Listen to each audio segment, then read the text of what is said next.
മലയാള cinema ആരാധകരെ ഞെട്ടിച്ചുകൊണ്ടുള്ളൊരു വാർത്തയാണ് ഇപ്പോൾ പുറത്തു വരുന്നത്. മിമിക്രി താരം കലാഭവൻ നവാസ് അന്തരിച്ചു.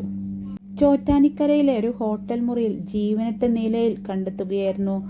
51 വയസ്സ് മാത്രമായിരുന്നു അദ്ദേഹത്തിന്റെ പ്രായം. ഒരു ഷൂട്ടിങ്ങിന്റെ ഭാഗമായിട്ടായിരുന്നു ഇദ്ദേഹം ചോറ്റാനിക്കരയിൽ എത്തിയത്.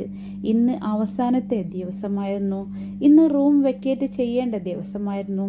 പക്ഷേ സമയം കഴിഞ്ഞിട്ടും ഇദ്ദേഹത്തെ പുറത്തേക്ക് കാണാത്തതിൽ സംശയമുണ്ടായ ജീവനക്കാർ പോയി നോക്കുമ്പോഴാണ് ഇദ്ദേഹത്തെ ജീവനറ്റ നിലയിൽ കണ്ടെത്തുന്നത്.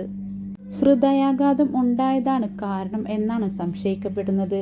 ചോറ്റാനിക്കരയിലെ സ്വകാര്യ ആശുപത്രിയിലാണ് ഇപ്പോൾ അദ്ദേഹത്തിന്റെ ഭൗതിക ശരീരം സൂക്ഷിച്ചിട്ടുള്ളത്. 1992 മുതൽ തന്നെ സിനിമാ മേഖലയിലും ടെലിവിഷൻ മേഖലയിലും മിമിക്രി വേദികളിലും ഒരുപോലെ സജീവമായിരുന്നു ഇദ്ദേഹം.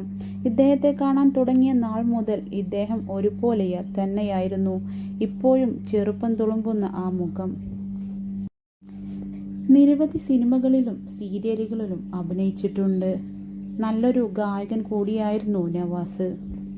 കലാഭവൻ നവാസിന്റെ മികച്ച സിനിമകളാണ് ഹിറ്റ്ലർ ബ്രദേഴ്സ്, മാട്ടുപ്പെട്ടി മച്ചാൻ, ജൂനിയർ മാൻഡ്രേക്ക്, തില്ലാന തില്ലാന, ചന്ദമാമ.